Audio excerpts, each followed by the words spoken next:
Hey, it's Chris Bowling. Hey, it's Chris Byer. Good morning, CB. Good morning. We have a special guest on this morning, don't we?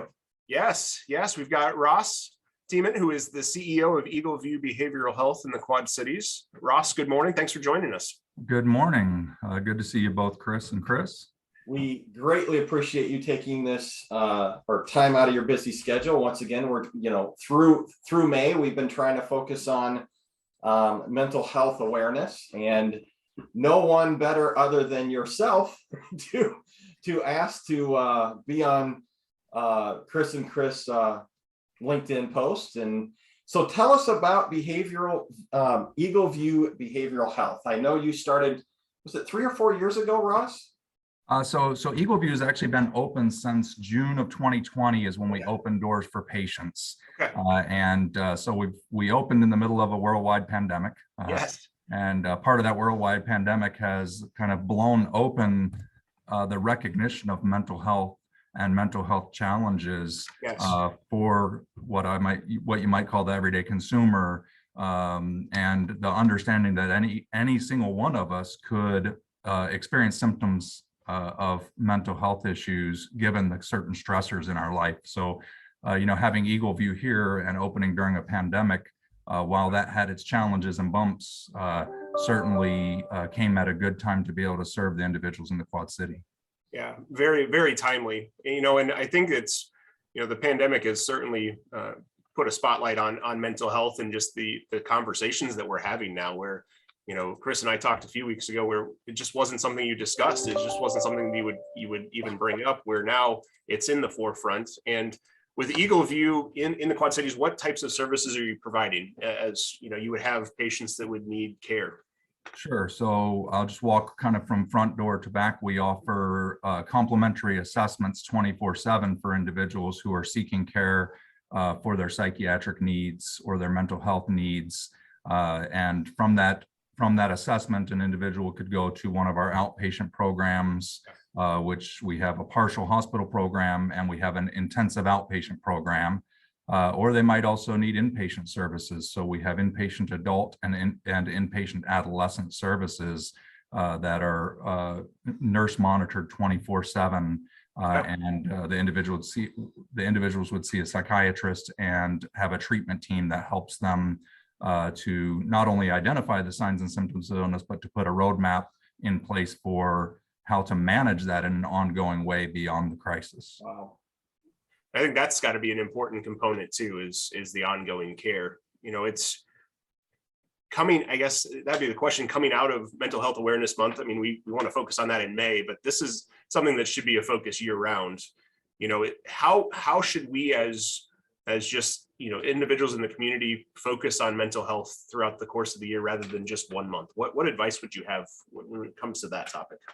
Sure. Just like we put that road to recovery or that roadmap to recovery in place for the patients that we work with, it's really important to talk to family members and support systems about recognizing the signs and symptoms of illness. So they might be able to recognize triggers that occur. And as we recognize those signs and symptoms, as we get educated about those, about how mental health touches our life and the life of our loved ones, then we might be able to help avoid the crisis and to be able to continue treatment on an outpatient basis. So there's great organizations in the community, organizations like NAMI, Greater Mississippi Valley, who their whole mission is support and education to family members. And we partner with NAMI and other community organizations like Vera French to help individuals get the support that they need outside of the crisis or beyond the crisis, where they would come for our services. Yeah.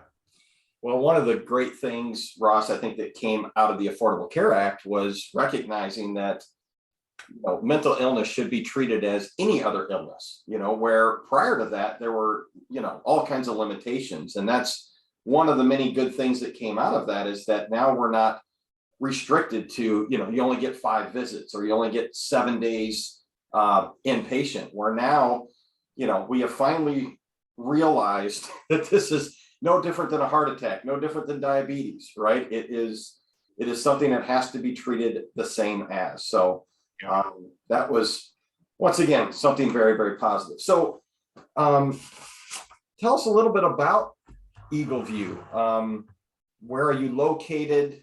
What other facilities do you guys partner with or have within your ownership group? Sure. So Eagle View's in Bettendorf, off of Utica Ridge and Tanglefoot, and so pretty close to 74 for those that are in the Quad Cities area, right? So you know kind of where we are. But the company that owns us, or our sister hospitals, are all under the Summit Behavioral Healthcare umbrella, and we've got approximately 31 hospitals across our system, including multiple acute psych hospitals and residential treatment centers for substance abuse. And so Summit's really done a good job of kind of placing their facilities in areas that can capture individuals that need help. So sometimes it's hard to get help in the area where you are. So you might want to travel a little bit to go get help, especially if it's a substance abuse issue and you want to be away from where your triggers are. Right. So it's important. Right. So what have you seen, Ross, as some successes in the community, just in the, basically the 2 years since you've been open for patients? You talk about the collaboration with NAMI and with Vera French, but, are we seeing progress? Are we seeing improvement because of the access to care that you're now making available? Yeah, I think we are. And I think those are some of the key successes that we've had, is that partnership. We also partner with the Eastern Iowa region and the mental health services that they have through Eastern Iowa region. And I think it's really important as we look at those community partnerships. Success isn't just about, Eagle View Hospital and the services that we provide here, but it's about how we help those individuals get the treatment they need here and then stay on that path to recovery. Yes. Which includes all those support networks and treatment providers in the community. So patients don't necessarily need to come back in the hospital maybe as much as they would if they weren't on that road to recovery. Yeah. One question I'd have for you, Ross, just because so many times we focus on the patient, what kind of resources do you have for the parents of maybe a child going through this? Yeah, so again, I think that's part of where those important partnerships come in, is looking at connecting parents to those networks like NAMI, so they can go and take a class on recognizing signs and symptoms of mental health. Certainly our nurses and our providers and our therapists, while the patient is inpatient, will talk to the family members to help guide them through the current crisis. But again, just like we connect the patient in an outpatient way, we really want to connect the family members in that same way to give them the support and education that they need. That's really good. Well, I know as we finish up here this morning, Ross, one of the questions we like to ask is, do you have like a quote or a philosophy that's helped you in business or life, or something that you would say, this is kind of what I follow and use to kind of guide my career or guide what I do within the community?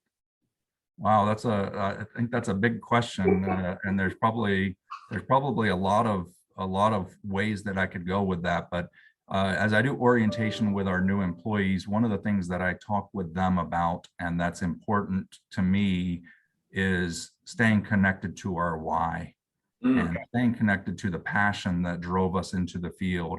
I started off as a tech in a correctional facility many years ago, and I've worked from tech to social worker to manager to director to administrator to CEO. And I think that part of the reason why I've stayed in and done what I've done is the passion that I have for caring for the individuals that we serve. And so that's what drives me in my career and my desire to do a little bit more to give more access to care to individuals in the community, to help reduce the stigma, to help get families educated and families connected to the resources in the community to help support their loved ones that are suffering with mental health issues. Yeah. Well done. And obviously, Chris and I thank you because we need many more organizations just like yours. And we need many more people just like you that are passionate. So thank you for all that you do. Yeah, yes, appreciate it. Thanks, Ross, for joining us. Yep, thank you. Enjoy your day. Will do.